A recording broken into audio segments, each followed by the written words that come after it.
Commander Vex-9 rested his six-fingered hand on the chilled railing of the observation deck, eyes fixed on the small sapphire planet rotating with quiet indifference below. Earth. The name itself was laughable. Humans had named their entire world after dirt. Predictable creatures, these mammals.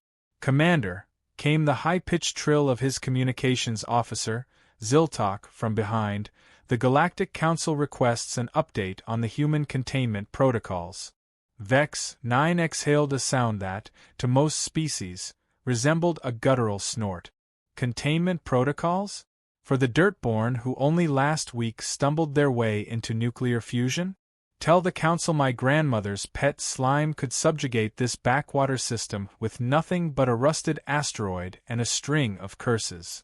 The Dominion cruiser Eternal Spite pulsed with the quiet arrogance of a vessel belonging to the Kethvar Empire, conquerors of 17 star systems before breakfast. Their supremacy had reigned for over 3 millennia. And humanity? Barely worth the fuel it took to arrive here. Permission to speak freely, sir? Asked Lieutenant Cax-2, the tactical officer, a figure resembling a mantis crossed with a weary, disappointed accountant. Granted, Vex-9 said with a sigh. But be brief. I have a nap scheduled in 10 minutes. Sir, humans have been unusually silent for the past half-year. Surveillance shows construction in their orbital shipyards. Something massive. Vex-9 turned, his 4 eyes blinking in sequence. It was a gesture that made him appear contemplative, though in truth he was trying to recall if he'd left his plasma rifle set to stun or kill after the last rebellion. Massive? Cax-2, their fleet consists of chemical rockets and wishful thinking. Only last month they celebrated because one of their robots managed to land on their moon without detonating. Their concept of advanced warfare is throwing sharpened sticks very, very hard. The bridge echoed with the harsh grinding laughter of the Kethvar crew, a sound like coffee grinders locked in combat. Yet Cax-2 did not laugh. His mandibles clicked as he stared at his scanner. Commander, I'm detecting massive energy surges from their lunar facility. Power levels they should not, under any circumstance, be capable of producing. Oh, void preserve us, Vex-9 muttered, stomping toward the tactical station. His boots clanged against the deck like an angry percussionist. Show me. The main screen flared to life, mapping human space. Earth floated in the void like a delicate blue marble, encircled by its clutter of satellites, stations, and thousands of fragments, what humans called space debris, and everyone else recognized as evidence of catastrophic piloting. But on the moon's far side, something new gleamed under the scanner's synthetic light. It sprawled nearly 100 kilometers across the lunar surface, a lattice of colossal cables, electromagnetic coils, and power generators enough to ignite a small star. What, in the name of the Great Devourer, is that? Vex-9 whispered. Unknown, sir. But the energy readings, Cax-2 hesitated. Concerning? This is humanity, Cax-2. Their sharpest stick has a better attitude than their warship. How concerning could it possibly? The sentence was drowned beneath a storm of alarms. Sirens wailed, crimson lights strobed, and somewhere in the distance a coffee mug toppled, shattering tragically against the deck. Multiple contacts inbound, Ziltok cried. Sir, every major power in the galaxy is deploying vessels toward the Sol system. The Hegemony, the Trade Federation, the Crystal Lords, even the Hive Mind has dispatched scouts. For the first time, something unfamiliar gnawed at Vex-9's gut. Concern, or perhaps indigestion from the questionable fish he had for lunch. All of them? Why? Sir, Cax-2's voice climbed an octave. I'm registering immense gravitational distortions from the lunar construct. Whatever they've built, it's warping spacetime. Spacetime doesn't simply bend because a troop of primates wave their latest toy at it. Vex-9 snapped, though his tone lacked its usual bite. Run a full-spectrum analysis. I want to know exactly what these dirt scratchers think they're doing. The crew labored with frantic precision, the seconds dragging like years. At last, Cax-2's mandibles clicked nervously as he looked up. Commander, the humans have engineered a magnetic acceleration array of unprecedented magnitude. The energy demands alone should be impossible, yet they are siphoning power directly from their planet's magnetic field. And, his voice faltered, they're using quantum tunneling to bypass conventional energy restrictions. Vex-9 stared. That's absurd. Quantum tunneling on that scale requires mathematical frameworks these apes can't even imagine. Only last week, they were celebrating improvements to their coffee machines. Commander! Ziltok interrupted. Incoming transmission. Admiral Krex Prime of the Hegemony Fleet requests immediate council with all sector commanders. The screen shifted, revealing the formidable visage of Admiral Krex Prime, his species resembling a shark grafted onto an enraged filing cabinet. His scarred face radiated fury tempered by unease. Commanders, his voice boomed, I assume you're monitoring the Sol system. Our science division has concluded its assessment of the human structure. And? Asked Commander THYK-7 of the Crystal Lords. Her voice chimed like glass windbells strung with dread. Krex Prime's gaze hardened. It's a railgun. The silence that followed was absolute. The kind of silence that arrives when the laws of physics announce an unexpected holiday. A railgun. Vex-9 echoed at last. Admiral, with respect, humans dabble with railguns the way children pile sand. Crude, fragile, collapsing at the faintest breeze. Not this one, Krex Prime said grimly. This weapon stretches 157 kilometers. It draws directly from their planet's magnetic field. It employs quantum tunneling to achieve relativistic velocities. According to our projections, it can accelerate a projectile to 97% the speed of light. Another silence descended, heavier, suffocating, the silence that comes only when everyone realizes they may have gravely underestimated their prey. That, whispered Commander Yilnex of the Trade Federation, is impossible. Our most advanced railguns can barely touch 10% of light speed, muttered Commander Yilnex of the Trade Federation, and even that demands the output of an entire solar array. Then tell that to the humans, Admiral Krex Prime growled. Intelligence reports confirm their project has been in development for less than 2 years. His gaze darkened. 2 years. What has taken us centuries to master, they've already surpassed. A chill crept down Vex-9's spine, as though some unseen hand were dragging ice across his scales. What kind of projectile are they preparing to launch? His voice wavered, but the answer no longer mattered. At 97% light speed, even a child's toy, a rubber duck, a spoon, anything, would strike with the detonation of a dying star. The comm-net dissolved into frantic chatter, commanders across the galaxy scrambling to process the impossible. Humanity, a species dismissed only months ago as harmless primitives, had vaulted thousands of years of technological progress in the blink of an eye. Commander, Cax-2's voice was barely above a whisper. There's more. Human vessels are maneuvering. They're spreading throughout their system, and sir, they are not retreating. Vex-9 turned to the tactical display. Indeed, the tiny human fleet was not fleeing before the oncoming storm of galactic armadas. They were arraying themselves in defensive positions, as if they truly intended to stand and fight. How many ships? Vex-9 asked tightly. Approximately 200 of mixed design. Most are exploration craft and cargo haulers. 30 classify as destroyers, though by our standards, they wouldn't even qualify as patrol cutters.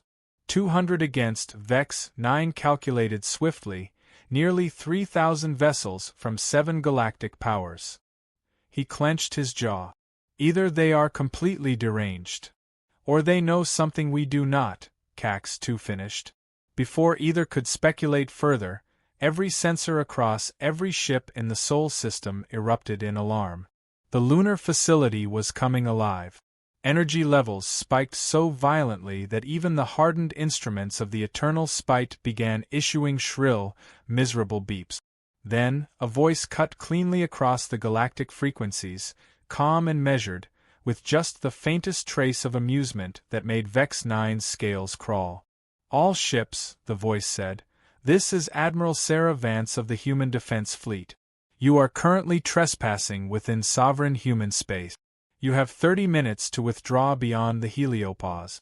This is your only warning." The alien commanders froze, disbelief painted across their features. Did she just threaten us? Commander THYK-7 of the Crystal Lords gasped. "With what?" Krex Prime barked out a harsh laugh. 200 tin cans and an oversized slingshot? The human admiral's voice returned, now unmistakably smiling. "Gentlemen, ladies, and assorted beings, I understand your doubt. You've spent millennia crushing species unable to defend themselves. You've grown complacent, believing numbers and established technology guarantee victory. Today, you'll discover why such assumptions are unwise." "This is madness," Vex-9 muttered. Yet his hands trembled slightly against the railing. "Ziltok, open a channel to the human." "Channel open, sir." "Admiral Vance, this is Commander Vex-9 of the Kethvar Empire. You are hopelessly outnumbered and outgunned. Surrender now, and perhaps we'll permit your kind to survive as a client species." The reply came instantly. "Commander Vex-9, thank you for volunteering to serve as our demonstration target. Please remain exactly where you are. This will only take a moment." Before he could demand clarification, the lunar facility fired. The universe seemed to pause, a heartbeat of silence, and then reality itself split. Something invisible lanced outward from the moon, racing across the solar system at a staggering fraction of light speed. Space warped in its wake, sensors shrieked, bridge lights guttered. 3 seconds later, the Kethvar heavy cruiser Unlimited Power, stationed on the system's fringe, ceased to exist. One moment it loomed there, a monument of steel, a kilometer-long titan of military pride. The next, it was nothing. Vapor. Plasma. A dying shimmer of atoms unraveling into the void. The silence that followed was suffocating. Even the hum of engines seemed swallowed, as though the universe itself were stunned. "Status report." Vex-9's voice cracked as it tore through the stillness. Cax-2's mandibles clicked faintly. His voice was a whisper. "Sir, the unlimited power is gone. Completely vaporized. No debris larger than atoms remain. The energy release was equivalent to 50 antimatter warheads detonating simultaneously." Then, Admiral Vance's voice returned, maddeningly calm. "As I stated, you have 30 minutes to withdraw. That shot was reduced in strength, to limit collateral damage to your other vessels. The next will be at full power. I promise, the display will be considerably more impressive." Vex-9 turned slowly, scanning the faces of his crew. For the first time in his decorated career, he saw something he had never once witnessed aboard a Kethvar warship: fear. "Commander," Ziltok's voice was hushed. "Incoming directive from Kethvar High Command. They request immediate tactical assessment and recommendations for addressing the human threat." Vex-9 swallowed, his throat dry. "Threat." The word tasted like ash.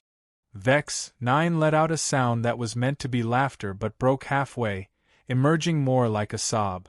28 minutes ago, humanity had been little more than a trivial curiosity. Now, High Command had formally labeled them a threat. "Sir," Cax-2 pressed, his mandibles tight with unease. "What are your orders?" Vex-9 stared at the tactical projection shimmering before him. 3,000 ships, the unified might of 7 galactic civilizations, hung poised around a world that had been written off as insignificant. Now every commander in that display was wondering if they had made a catastrophic miscalculation. "Orders," Vex-9 echoed, voice dry. "Cax-2, tell me, in your professional opinion, what would happen if that weapon fired on our present position?" The lieutenant hesitated only a fraction of a second. "Based on the energy output we've measured, and the unlimited power's destruction, a direct strike would obliterate not only this ship, but every vessel within a 50-kilometer radius. The shock wave alone would disable anything within 500 kilometers. Vex-9's throat tightened. And their available shots? Unknown, sir. But given their power generation, potentially dozens. Possibly hundreds. The commander closed his 4 eyes, his mind struggling to form coherence. This was supposed to be routine. Arrive in force, demand submission, watch another primitive civilization kneel. It was the same formula that had worked flawlessly for 3,000 years. Except humanity, in its reckless ignorance, had refused to follow the script. Commander Vex-9, Admiral Sarah Vance's voice cut cleanly through his thoughts, calm and almost conversational. 25 minutes remain. I should also mention, your fleet's flagship has been selected as the next demonstration target. Nothing personal, of course. It simply carries the most advanced sensor array. Its destruction will provide invaluable data. Data? Vex-9 squeaked, his composure shattering. Oh yes, Vance replied warmly. We're deeply interested in how different vessel designs respond to relativistic kinetic impact. Purely for science, you understand. Advancing physics is very important to us. The words were delivered with the disinterested tone of someone discussing tomorrow's weather. She was speaking of vaporizing his ship as though it were a casual experiment. Sir, Cax-2 interrupted sharply. The other fleets, they're moving. The Crystal Lords are withdrawing to minimum safe distance. The hegemony is retreating beyond the asteroid belt. Vex-9 opened his eyes to see the tactical map shifting before him. Ships across the Sol system were slowly, deliberately pulling away from their initial positions. Not fleeing outright, not yet, but clearly repositioning with great haste under the banner of tactical prudence. 20 minutes, Admiral Vance announced, her voice bright and cheerful. I trust you're using this time wisely. Perhaps reflecting on your career choices. That was the breaking point. Vex-9 straightened in his chair, scales taut, voice ringing out across the fleet-wide channel. All ships, implement immediate withdrawal to minimum safe distance. Maintain defensive posture, but under no circumstance engage human vessels unless directly attacked. Cax-2's antennae quivered. Sir, what qualifies as safe distance? Vex-9 glanced again at the energy signatures climbing steadily from the lunar facility. I have no idea. But I recommend we discover it very quickly. The Eternal Spite shuddered as its massive engines rumbled to life, falling back with the rest. Vex-9 slumped into his command chair, the weight of realization pressing down on him. How was he supposed to explain this to High Command? How to admit that the so-called primitives had rewritten the rules of galactic warfare in the span of an afternoon? His answer, he suspected, would need to be crafted with extreme care. 15 minutes later, the bridge of the Eternal Spite had taken on the air of a therapy session for traumatized officers. Vex-9 no longer paced but sat rigidly, his gaze locked on the tactical display with the haunted look of a man staring at an unsolvable riddle. Commander, Ziltok reported hesitantly, we're receiving transmissions from across the galaxy. Word of the human demonstration has already reached the outer territories. Of course it has, Vex-9 muttered. Nothing outruns bad news. Except, apparently, whatever those humans launched at the unlimited power. Attention all vessels, Admiral Vance's voice slid back onto the channel, smooth as silk. 10 minutes remain. Our targeting systems are now locked on 3 additional vessels for potential demonstration. The selection process was very scientific. The pause stretched just long enough to raise collective pulses before she added, with quiet amusement, we chose the ships with the shiniest hulls. Cax-2 made a strangled sound. Sir, our hull was polished only last week. I noticed, Vex-9 replied grimly. The bridge lights flickered as a new priority signal overrode all channels. The highest authority codes of the Galactic Council. The screen shifted, revealing the solemn visage of Chancellor Vorth Prime, ancient, dignified, and perpetually anxious, his species resembling a hybrid between a wizened turtle and an overworked accountant. An emergency session of the Galactic Council is hereby convened, Vorth Prime intoned, his voice carrying the gravity of 3,000 years of bureaucracy. All fleet commanders will maintain current positions and await further instructions. Chancellor, Admiral Krex Prime cut in sharply, with respect, remaining where we are may result in catastrophic losses. The humans have demonstrated capabilities beyond every projection, by orders of magnitude.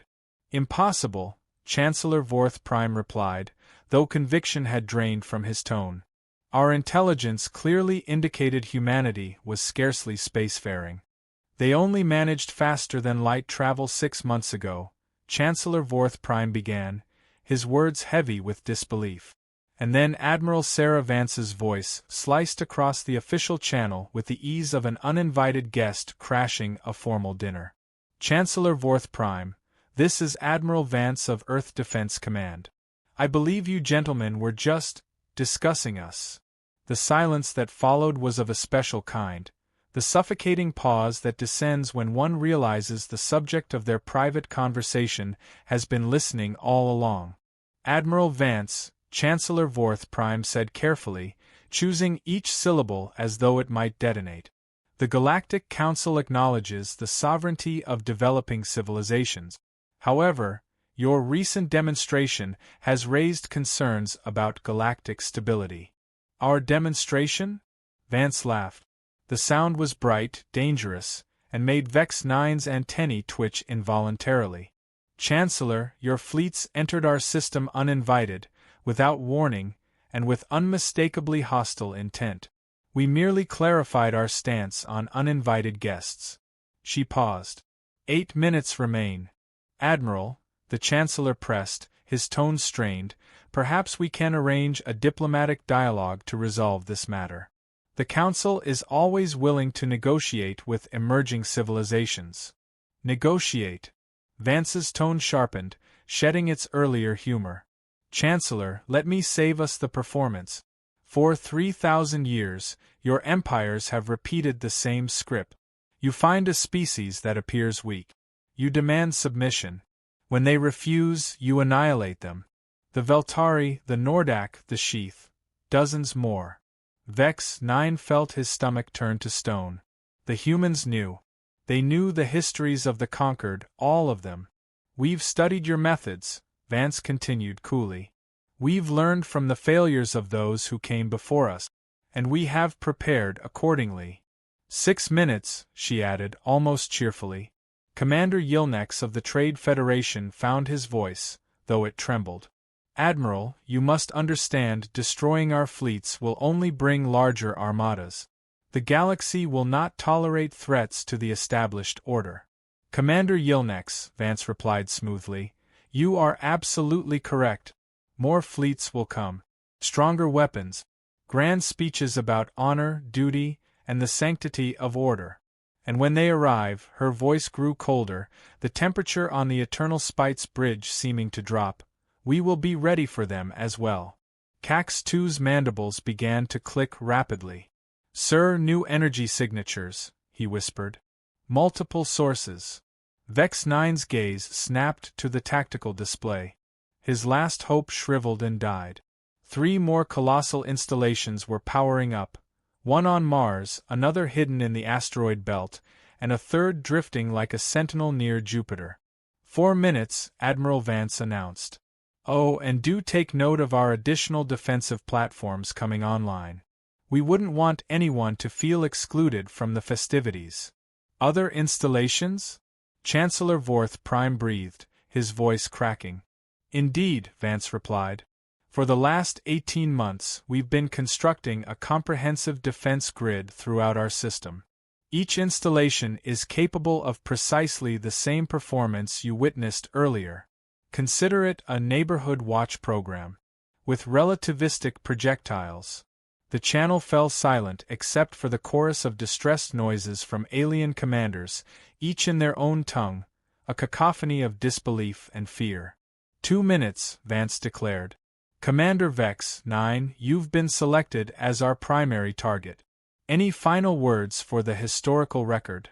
Vex-9 rose unsteadily, his 4 legs suddenly uncertain beneath him. In all his years of service, he had faced countless perils, rebellions, uprisings, enemy fleets, but never had his destruction been addressed so casually, like small talk. Admiral Vance, he said, and was surprised by the steadiness of his own voice. May I ask one question before you vaporize my ship? Of course, she replied warmly. Professional courtesy. How? His words came out raw, desperate. How has your species advanced so far so quickly? 6 months ago, you struggled with interstellar travel. How did you leap thousands of years of development? Her laughter this time was genuine. Commander, you've been watching us, studying our machines, analyzing our data. And you made one critical mistake. The bridge held its breath. You assumed we were working alone. The statement hung like a blade suspended in silence. The Veltari, Cax 2 whispered, mandibles trembling. The conquered species. They're not gone. Very good, Vance confirmed. The Veltari, the Nordak, the Sheath, 16 others. Civilizations you thought erased. But conquest rarely achieves true extinction. Refugees survive. And some find their way to worlds like Earth. Vex-9 felt as though gravity itself had shifted beneath him. Refugees. Survivors with advanced science. Survivors who carried vengeance as a birthright. Survivors who had found a new home and allies. Refugees with profound motivation, Vance said softly. Motivation to ensure history never repeats itself. Funny, isn't it, how desperation breeds innovation? 1 minute, she added. All fleets. Chancellor Vorth Prime's voice thundered suddenly, panic breaking through his ancient composure. Immediate withdrawal. Emergency Protocol 7 Alpha. Full retreat to minimum safe distance. Across the Sol system, 3,000 warships pivoted as one, burning engines hotter than they had in centuries. The greatest retreat in galactic military history had begun. The orderly precision that had marked the fleet's arrival fractured, dissolving into what the diplomatic handbooks might label aggressive repositioning, but what honest observers would call unrestrained panic. 30 seconds, Admiral Sarah Vance announced, her voice calm, almost playful. Commander Vex-9, I'm afraid your retreat comes too little, too late. However, she paused, I am prepared to offer you a deal. Vex-9's mandibles twitched. He wasn't sure he wanted to hear it. What kind of deal? Surrender your ship and crew. You'll be treated under galactic conventions for prisoners of war. Your vessel will be studied, your people cared for, and in time, return to your empire with a message. His throat felt parched. What message? That the age of effortless conquest is over. 5 seconds. Vex-9 looked around the bridge. His officers stared back with a mixture of hope, terror, and resignation. 4. I surrender, he blurted. 3, 2, 1. The lunar railgun discharged, its thunderous silence vibrating through the void. A projectile streaked past the eternal spite, so close the ship's sensors screamed warnings of warped gravity and electromagnetic turbulence. At precisely 1 kilometer, it missed, by design. The missile continued on, a phantom blur, until it slammed into a barren asteroid the size of a small moon. The asteroid didn't detonate. It didn't fracture. It simply ceased to exist, erased in a bloom of plasma and warped spacetime. Well, Admiral Vance's voice was bright again. That was refreshing. Commander Vex-9, prepare for boarding. The rest of you have 12 hours to clear our system before we become impatient. Admiral, Chancellor Vorth Prime's strained voice cut through the channel. The Galactic Council demands immediate negotiations to resolve this crisis. There will be negotiations, Vance replied smoothly. But not the sort you imagine. You see, we've been in contact with the free colonies, the refugee enclaves, the resistance cells scattered across your territories. It seems your empires are not as unshakable as you believed. The tactical display erupted with new signatures across the galactic map. Dozens of supposedly pacified systems now flared with massive fleet movements, not toward Earth, but against the heart worlds of the empires themselves. What is this? Admiral Krex Prime barked. Revolution, Vance said simply. We've shared our railgun technology with every resistance movement and refugee fleet in the galaxy. Even now, your home systems are under siege by forces armed with weapons identical to ours. The channels exploded in chaos. Commanders scrambled to reach their capitals, only to find long-range communications severed, their signals jammed by sources unknown. Impossible! Chancellor Vorth Prime shouted, panic cracking his ancient voice. You cannot have distributed such technology so quickly. Chancellor, Vance said lightly, you really ought to pay closer attention. We've been speaking with the survivors of your conquests for over a year. Did you think they'd simply sit in silence while you prepared to enslave yet another world? Vex-9 sagged into his chair, the enormity crashing down on him. Humanity hadn't just built a weapon. They had built a revolution. Boarding shuttles inbound, Commander, Vance announced. Please ensure your crew does not resist. I'd hate for anyone to be harmed during what should be a routine transfer.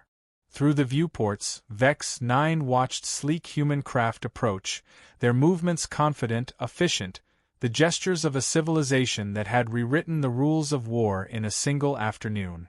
Sir, whispered Cax II, his mandibles quivering, what do we do now? Vex-9 stared at the tactical map, where 3,000 ships from 7 mighty empires were fleeing the Sol system in what would forever be remembered as the most humiliating retreat in recorded galactic history. Now, he said quietly, we learn what it feels like to stand on the other side of conquest. And we pray the humans prove more merciful than we ever were. The human boarding parties locked onto the eternal spite. Vex-9 felt something unexpected stir within him, admiration.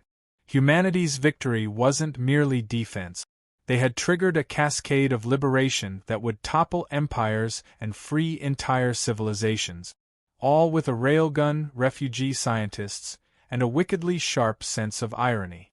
Commander Vex-9, Admiral Vance's voice filled the bridge one final time, smooth and absolute. Welcome to the new galactic order. I believe you'll find it quite different from the one you're accustomed to. Beyond the viewport, the stars looked unchanged. Cold, eternal, indifferent. But Vex-9 knew everything had shifted. The galaxy he had awakened to that morning no longer existed. In its place stood something raw, uncertain, and alive. And somewhere, deep in the silence of the void, he could almost hear the sound of chains breaking, thousands of them, all at once. The age of easy conquest was over. The age of humanity had begun. Milky Way closing message to the audience, natural narrator's voice. And so, a single afternoon in Sol rewrote the balance of power across the stars. What began as an invasion ended as a revolution, led by the most underestimated species in the galaxy. If you enjoyed this story, make sure to subscribe, like, and share this video to support more journeys into strange new world. I'd love to hear your thoughts. What did you think of humanity's rise in this tale? What kind of sci-fi stories and universes would you like to explore next? The galaxy is vast, and the stories waiting to be told are endless. Stay tuned, because the adventure has only just begun.